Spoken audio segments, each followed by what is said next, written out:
वज़ीर-ए-आज़म शहबाज़ शरीफ़ जी उज़्बेकिस्तान के सदर से मुलाक़ात थी आहे। बिन्ही जी मुलाक़ात आज़रबाईजान में SCO इजलास के मौक़े ते थी आहे। बिन्ही अॻवाननि तरफ़ां ॿितरफ़नि लाॻापन ऐं साहिकार ते इत्मिनान जो इज़हार कयो वियो। मुलाक़ात दौरान इलाक़ाई सलामती ऐं ॿियनि मामलनि ते ॻाल्हियूं कयूं वयूं आहिनि।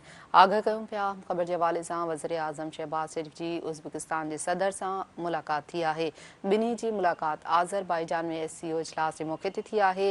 इन हवाले सां ॿुधायूं पिया बिन्ही अॻवाननि तरफ़ां ॿितरफ़नि लाॻापन ऐं सहकार ते इत्मिनान जो इज़हार कयो वियो। मुलाक़ात दौरान इलाइक़ाई सलामती ऐं ॿियनि मामलनि ते बि ॻाल्हियूं कयूं वयूं आहिनि। अहम ख़बर अवां सां शेयर करे रहिया आहियूं। वज़ीर-ए-आज़म शहबाज़ शरीफ़ जी उज़्बेक सदर सां मुलाक़ात थी आहे। बिन्ही जी मुलाक़ात आज़रबाईजान में SCO इजलास जे मौक़े ते थी। बिन्ही अॻवाननि तरफ़ां ॿितरफ़नि लाॻापन ऐं सहकार ते इत्मिनान जो इज़हार कयो वियो। अव्हांखे ॿुधायूं त मुलाक़ात दौरान इलाइक़ाई सलामती ऐं ॿियनि मामलनि ते ॻाल्हियूं कयूं वयूं आहिनि।